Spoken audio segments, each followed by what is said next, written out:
nazanga moto motema elinga nazana ba vouloir mais nazanga pouvoir kozwa motango motema elinga ebembe ya soso matanga te me soki abungi mokolo natunaka ye pa bavoisin atako nasila valere pano meliwa nanga ndekono moko akoki mpe kolela ye mpona vanda na yo bamvula bienke opanzi foye me basouvenir eleki bebo nazosouffrire modero vraiment mpona yo papa Molière ils ont ce problème qui tisaka prito fallait reloko mayo samwe iloya bafema souvenir otikelinga na balesheke bango mpe bazosekanga bazoyembelanga oyo atikali nsima mwasi alikoka mwana magorodo mpe bazoyorke ferkiniam bizubai mbote na bino toyebi ke botondi ebele liboso ya baposte téléviseur na bino mpona kolanda espace na bino promotionnel espace na bino oyo eyambaka bainvité de marque télébusiness pour Molière Télévision Canal Plus 345. C'est grâce à Canal Plus 345 votre chaîne Molière Télévision est allée suivie dans la ville province de Kinshasa, dans 24 communes. Vous avez l'avantage, après avoir colombé dans la ville de Kinshasa, Molière Télévision est allée suivie dans nos provinces. La province Nyon, surtout les Arana RDC. C'est toujours grâce à Canal Plus. Molière Télévision est allée suivie ma casse Libanda ya mboka ya Congo. Les pays voisins, surtout au monde, c'est grâce à Canal Plus à travers nos émissions que nous enregistrons ici à Kinshasa, grâce à Molière Télévision Canal Plus, bande kona biso bazara libanda mboka Congo balandaka biso pona kolinga kozala pena information en actualité pour les ala malamu et sunga ba mpe bayeba nini ezali koleka. Ce n'est pas facile, ça s'est fait. Centenaire à l'église Kimbangiste, précisément à Mokoto. Donc, selon l'heure à laquelle vous allez regarder cette émission, qui est aussi les vôtres, chers amis fidèles téléspectateurs, on ressent ensemble avec vous le père spirituel adjoint, Christophe Kisobikele Tusimbana. C'est un exemple, l'une ou Bakoko, il y a papa, il y a prophète, papa Simon Kimbango. Il nous a laissé saper beaucoup de temps. Il nous a quand même apporté certaines choses que les Noirs, il faut se compter de vous. Hein. Là, c'est moi, hein, selon mes recherches, il a vraiment beaucoup contribué pour nous les Noirs. Il s'est battu pour nous. Alors, chers amis fidèles téléspectateurs, vous voyez, voilà comment on a une illustration. Vous m'avez Mokoloya fait de Noël. Comment vous présentez une image des alliés et puis vous me commandez parce que illustrer une image les jours il y a journée internationale de chant pour les cas qui précisément à Mokoto. Alors pour bel et bien d'habiter notre espace ou notre émission qui est sur les vôtres, on va directement retourner du côté de la régie. Mikodo, presse en ligne avec Molière Tingala. Tous s'abonner massivement. Ngavi de loin. Na s'abonner, na Mikodo, presse en ligne. Ah, Molière Tingala.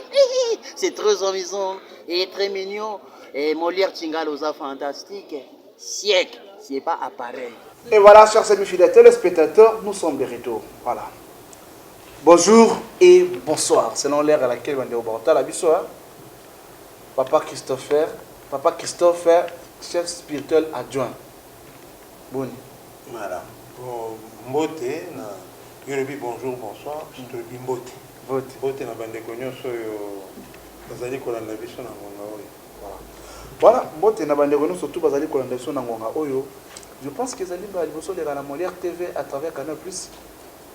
Ouais, ba liboso na les Canal Molière effectivement. Je pense que vous avez aussi certains témoignages en ce qui concerne Molière TV. Vous avez aussi des bonnes relations dans la famille pleine de Malemba, je pense. Oui, Naebi papa. Honorable député national. Honorable député. Moi, si n'a pas Ebi Bana ya Malemba. En commençant par Géry, notre DG. Effectivement. Et puis, Natala rappelé Molière pour la température. Il makambo ezoleka na penza na kati ya société na biso. Donc natalaka pe Molière, moi je n'ai pas de problème. Mon introduction dans le temps qui combo na malamu. Peut-être dans qui bégué quelque part. Bandeko bazolanda à travers Molière télévision, on me ko se présenter aux alinani, aux salakanini. Na mboka Congo na Congo o na RDC aux ali na responsabilité nini.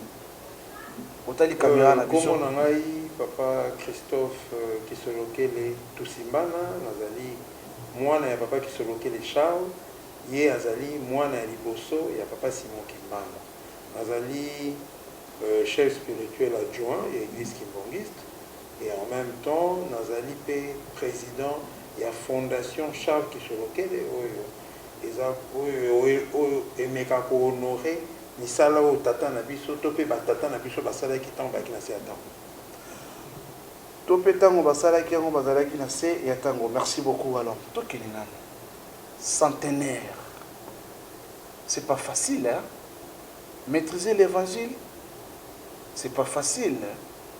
Expliquez nous. Tant que moment où on a date, on est kokaki pour on a beau fêter centenaire. Mosali. Sentiment na yo, ntaini no toni sama kina yango na fête ya centenaire. Il y a solo 100 ans, et un siècle mobimba. Et un siècle mobimba et pour Nabiso et qui pour Nangaï particulièrement sentiment na qui nango ezaki ya victoire parce que na moni que likambo ya papa Simon Kimbangu likambo nzambe concernant bana naye et commis na kati ya processus moko ya réalisation et longwe na kati ya processus ya théorie ya koloba na moni que cette fois-ci to côté na kati ya processus ya réalisation parce que message, philosophie wana, liloba, malobo et bimaka wana, et tenir pendant 100 ans sans que ekoufa, sans que ebunga, et tenir, yango moni 100 ans wana pour na biso qui occasion moko ya ko sepela makasi parce que tolobi ya solo nzamba alingi Congo, ya solo nzamba alingi Afrique, ya solo nzambe alingi mutu mwindu parce que message à makasi bongo et outil depuis 1921 et comme on a besoin en 2021 à époque moderne na temps où il y a communication en koloba ba téléphone internet satellite donc local et l'équipe tant on a nyonso et comme on a besoin en temps où il y a communication donc tu as vu cette fois-ci que tu continues ta basique il y a moins de ce qu'on a besoin en fait. Bon du point de vue négativité. Bon négatif ezanga kate parce que tout ça l'autopsie. Hein? Photo yi total la bisika to uti, bisika to komi, peto meka ko avancer, pour se projeter ko tala musika koleka. Il faut que ça la autopsie. Et l'autopsie on a même te kobimisi la biso, ba faiblesse na biso. La plus grande faiblesse lelo. La plus grande faiblesse lelo ezali eza papa Simon Kimbangu te. Kasi la plus grande faiblesse ezali plutôt nini message oyo papa Simon Kimbangu apesi biso et communauté moi ko lemba mukie et tokolo belemi moi mukie à cause ya ba problème ezana kati ya église kimbangiste yango wana tokolo ba faiblesse na biso ya munene yango wana parce que message wana ezaki censé ko bimisa ko faire passer biso une étape mosusu ya komatisa biso pour que tous ala capable lelo ya kozala na référence ultime ya biso nyonso donc biso so ba ezbanda ba kobanda ba congolais tina ba tumwindu to ngai tozala na référence moko ultime mais lelo toko kolobete moi retard moké koki kozoma parce que lelo ata soki na ekote ya yo na bangi kote yo makambo parce que manga lakisaki na ndenge alingelaki tokende. Mais yo kotala na ngai okoloba le messager parce que ngana moment on a un messager na elio message yo okoloba ah messager oyo elinga message oyo ye moko kutu bazana ba problème na kati na bango eloko ni akote ya ngai donc tant mususu koyoka okolanda ce message te mais okomi attention sur ce qui na fait que messager oza digne était comme un message et pourtant message est tellement important tellement bien que occupé dans nos messages te yo kana likambo elio Donc peut-être difficulté en termes de bilan, je crois que le côté négatif, ils allaient crise dans la l'église kimbangiste, comme l'église kimbangiste, ils allaient la porte-étendard, il y a un message, il y a un message, ils allaient subir, moi retard, moi difficulté à transmission, et ils en ont l'école. Moins de difficulté à transmission et aller l'école on a père spirituel adjoint Christophe. Est-ce que selon vous permettre de rappeler séparation? Non, ce qui te justement réconciliation, c'est parce que justement te bois séparation, parce que nakati na biso nakati ya makila na biso na mundela koloba ADN nakati ya ba nakati na biso batei biso séparation te batei biso kaka kosangana. D'ailleurs kombo na ngai loba pesinga malobocho loba est très capital hein. Ça m'a choqué, ça inga passe na motema. Mais malheureusement ezali vérité ezali bongo.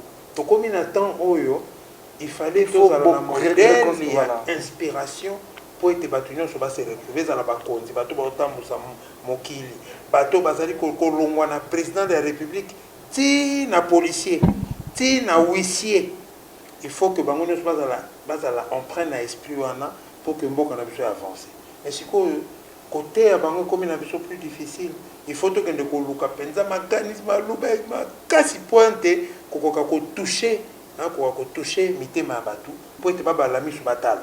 Ndenge na loba tout tango nyonso na bi nazo senga te ke batu soit comme kimbangiste, c'est faux parce que naebi que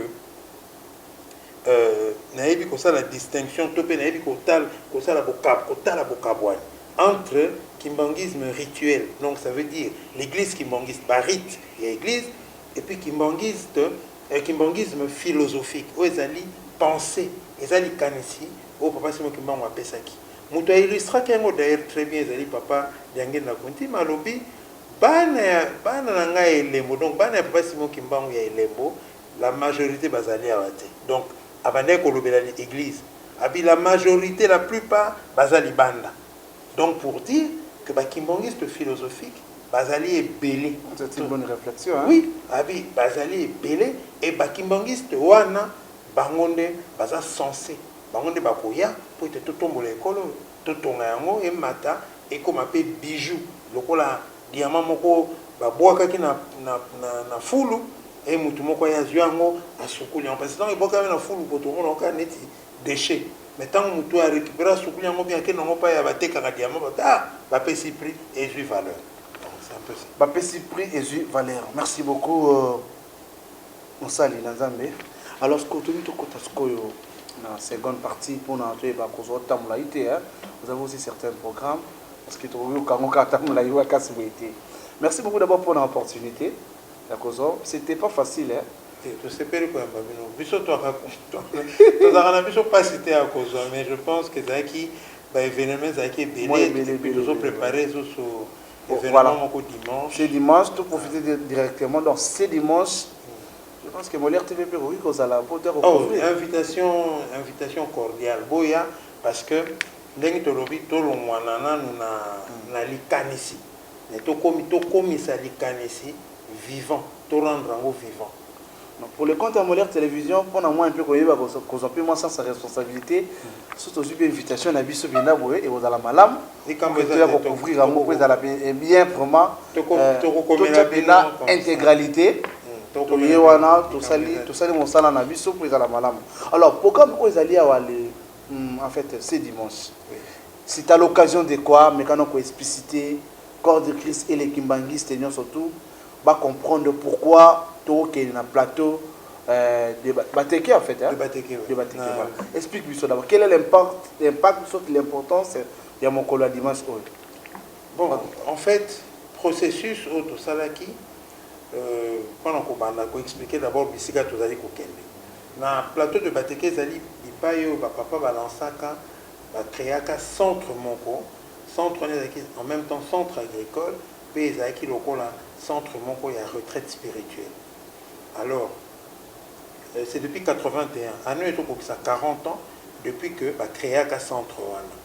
Alors na centre wana et ça la marati les loto ils allaient vendre na ngabo tete ezali eza ba activité ezali ça la marati ba activité ezali biso nous tokenda na prière pour de tout retraite à monene na 2019 église Mobimba tout ça là qui en kuna et après retraite en retraite sili dès to lancer siko campagne to bi bon tokosala makambo yo peut-être bato basala kana noté tokosala yango pona ko lakisa siko différence likanisi na biso ya liboso ya kinini biso tomilobaki ete ok tokobongisa nano bisika bato bazali na centre wana tokobongisa nano bisika wana parce que bato mosusu baumeli wana mosusu baboti bisika wana alors fai topesa bango opportunité topesa bango mpe chance mpona bango mpe baloba te oui kosalela nzambe mpe ezalaka na litomba yango wana tokanisaki tokei tobongisi bandako totongi bandako ya sika mpona bango totongi vraiment village moko moderne totie électricité totie tokoti électricité tokoti mai là tosala forage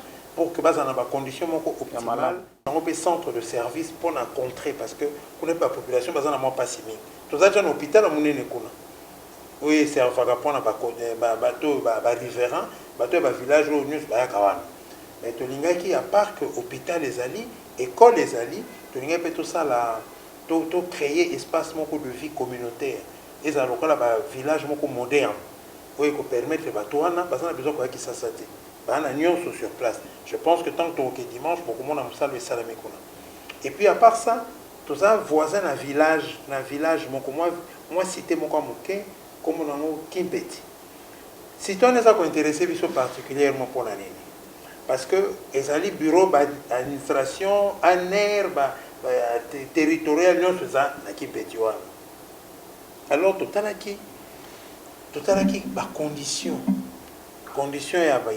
ya bureau ya l'état parce que bureau ya l'état eza koreflete faut refléter monene ya mboka il faut refléter bagardien ya loi il faut respecter il faut refléter elakisa eloko moko ya makasi quelque chose de puissant mais de remarquer qu'effectivement na mboka na biso baproblème ezali ebele tokotala bapolice mosusu na bacontener ya mabe babureau ya administration okoti na kati vraiment on dirait que mboka yango eza abandonné yango wana biso tobaki biso soki église kimbangiste ezali oyo ezali lelo c'est parce que tozwaki mbongo ya biso mutu na mutu azwi mbongo na tie tosangisi totonga baécole totonga bahôpitaux totonga bacentre de conférence totonga musée na nkamba église temple ya nkamba et puis pratiquement dans toutes les provinces baéglise kimbangiste ezali totonga na mbongo na biso euta libanda te neti bandeko na biso bacatholique ou baprotestant oyo bambongo bafinancement euta libanda biso eza ya biso moko sur fonds propres.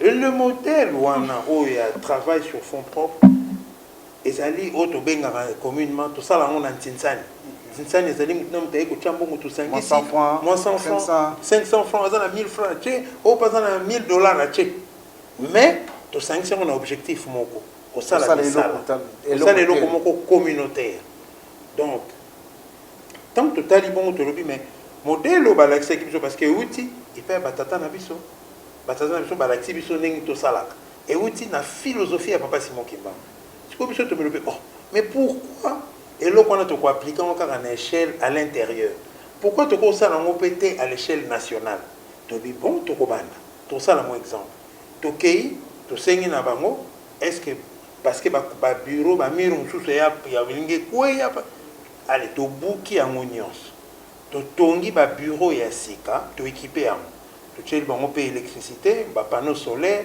totie mo électricité tosombi bameuble bakiti ya sika totongi mpe mwa cellule moko de garde ya sika non nyonso ezali ya sika kuna totongi mpe salle d'attente moko digne oyo bato bako kovanda mpe bavandi bazozela ke bayamba bango voilà bavandi bazozela bayamba bango merci beaucoup père spirituel adjoint alors tobeka ko raisonner ensemble te mokonzi ya mboka a soulevé que eloko moko ezalaki très malamu le 6 avril c'était en Kamba parce que tout le monde talaki yango na TV c'était en direct alobi na miso ya papa président ya Sénat na miso ya papa président ya Assemblée nationale chaque le 6 avril et ben nous à la journée chômée c'est-à-dire nous tous on va commencer à rester à la maison c'est juste pour rendre mémoire ou soit notre prophète, hein, il nous a laissé, ça fait certaines années, beaucoup des années,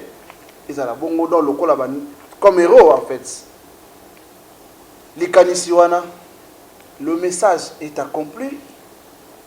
Mais ça non, hein, tant que vous avez qui yango, vous avez qui pour ça que ah, na ça la péka na kamba wana na kat, to ozalaki à l'écart dans mon Kanisiwana. Et ça les Kanisiamala, ce n'est pas par rapport, c'est ça par rapport à Yangaïté. Non, le roi Nazali Nayo, c'est pas par rapport à Yangaï ou bien par rapport à Vande Konamiso, même pas par rapport à chef spirituel, l'église qui manque, pas si moi qui manque. Non, c'est par rapport à grand-père pour l'œuvre accomplie. Pour la moussalo à Sali. Parce que les lots, et comme il y a des choses difficiles, comme on a monté à prêt à se sacrifier pour la cause. Et ça mingité. Et comme mon rare. Pourquoi? Parce que tu as un exemple. Et papa Simon qui m'a montré l'exemple accepté, parce que tu dois que trouver place à ça. Ayaki qu'on se livrer. Oui, tant que ça, nous sommes à mon qui est en train de bon. Ah oui, non, qui m'a mis pour aller à la qu'on se livrer pour na agopro abaki qui a ébé qui tant qu'on se livrer n'engwana les solo na eko beta. Bako condamné kasi li kamne ko beta parce que bakangi Simon Kimba moki nombe ko eba yango. Comme ça, les camions qui vont au temple à partir de moi. Et bien, mais les lots n'ont limité que nous avons après, nous avons dit Atika qui est avec risque, parce que va condamner qui est à mort. 30 ans. Dibosso va condamner à mort. Après, le roi des Belges a commué en peine à perpétuité, donc va payer prison à vie. Mais, va condamner qui est à mort, peine on a point de changer qui a parce que mon inquiétude par rapport à l'ikambo asali azotea peine à combo ya Yesu alors que bango ba reconnaître mutu mort parce que tei et comment il ça un peu bizarre au monde ba communion qui yango na perpétuité ba bien bimaka te akanga malibela kino ko kufaza na kati ya boloko. Donc c'est pour la kolaki ça degré ya sacrifice ya mutu yango na ba mokonzi tanga tali ngana lobi biso to lobi que ah enfin ba conscience zongi ba tu mamoni que même héros mokwaza négligé en fait héros principal ya film asa négligé ba boa qui pembeni et pourtant yende muto ifala zala base ya makamnyos parce que la réalité ya ngwana avant yé on parle toujours de beta solo ya 1921 na tangwana ta mutu moko ta ko kai ko kanisa ete mboko pe mutu mwindo akoko tambusa yango. Oui oui. Mutu moko ta ko ke ko kanisa bongo to ebeke bidele ya pasi mema mesangani babandi ko finga biso bando ebela biso banzembo etikeleka baba biso mabanga bayo kisabiso so ningana lobi mbala liboso na viva scène ba maman surtout ba maman africaine ba maman congolaise na respect au ba kanango na valeur au ba pesaka na mutu ba maman na moni maman qui mbangisa encore plus choquant parce que tu ba bizarre maman maman va tomber biso maputa. Ah, ça va, merci, c'est bon. Blessure, il y a un autre, tu répètes mais malgré tout ça, auto vivant qui passe, bande qu'on a la crise na kati ya mukolona, monsieur va la crise, la crise parce que qui choque ça li bango na bassin wana, la crise passe ça qui bango, mais tant que bimi, tu le bi le bamoko, tu le bi ah papa, ce qui m'a baissé na limbi sakaka. Mais biso to linkaka to zonga bomoko to bandeli ba démarche pour na kakete to zala bisika moko. Voilà, ça c'est la vérité. Merci beaucoup, c'est la vérité. Nous arrivons pratiquement à la fin de notre entretien. Merci beaucoup. Question de curiosité, caméra directement pas papa, juste 60 secondes. Question de curiosité, hein? Ça va? Oui, autant la sous-titre la caméra. Ah, ok. Et dans la rubrique nabiso, hein? Voilà. Maman comment on est? Maman béni Tekademona qui se loque. Père de combien d'enfants? 5 enfants. Combien de bossos? La caméra, non? Moi, je suis qui se loquait les Carl Anthony. Qui est au Canada. Voilà, il y a mis balai. Qui se loquait les Kalui Tukako. Madeline. Azan au Canada. Il y a mis ça qui se loquait les Andrea. Voilà, merci beaucoup. Il y a Mine qui se loquait les Christophe José. Il y a Mita Nonde, Oyasuka. qui sont lesquels ils ne font alsi. Talaka caméra na rubrique so talingai mutune kima pour so za pemela bana papa Simo oyo posa na le contraire question voilà mokolo mama Béni anima quand je t'aime alata andeni et puis ça qui na date ni bon vraiment date exacte mama Béni soka yoki ango le contraire à Siliki date précise et cause à Bangai parce que ils ont évolution ils sont tobandaki d'abord amitié non jour kaka excusez papa tu n'as pas détaillé na rubrique ana ah ok jour kaka ndima ko je t'aime alataka ndenge nini et puis pesa date c'est tout soko échoué mokolo tokutana mama voilà ceux qui tozongisi makanisi malamu et kokaki kozala le 16 avril voilà le 16 avril mokolande alobaka na ngai alata nde nini alataka elamba moko eza vert lokola kaki moi na décrire yango ezaki tena jupe ya mwindu. Voilà, merci beaucoup Tokomina Souka, ça va, satisfait? Ça va. Est-ce que dans la question moi je pense que monter ma page?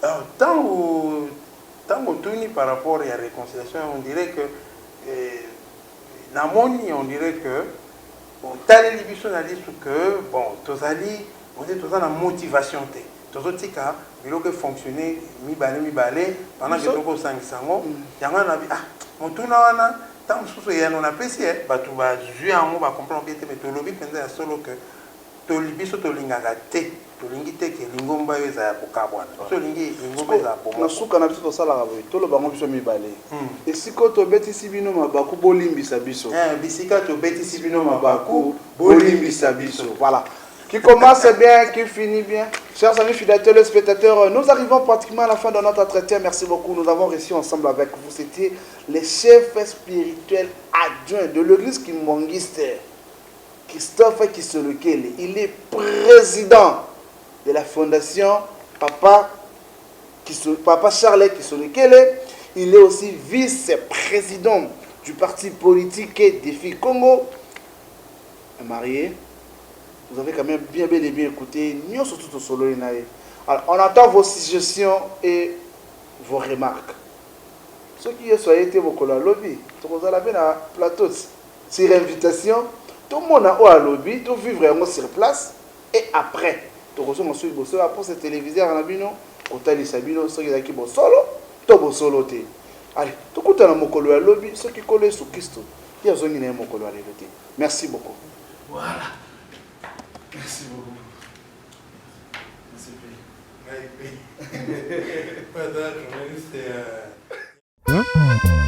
Fais à l'Éternel tes délices, il te donnera ce que ton cœur désire. Président Fachi alelaki na Nzambe ya Congo pour la maladie à Ebola esila. Nzambe apesi batu ya mayele po balonga maladie à Ebola.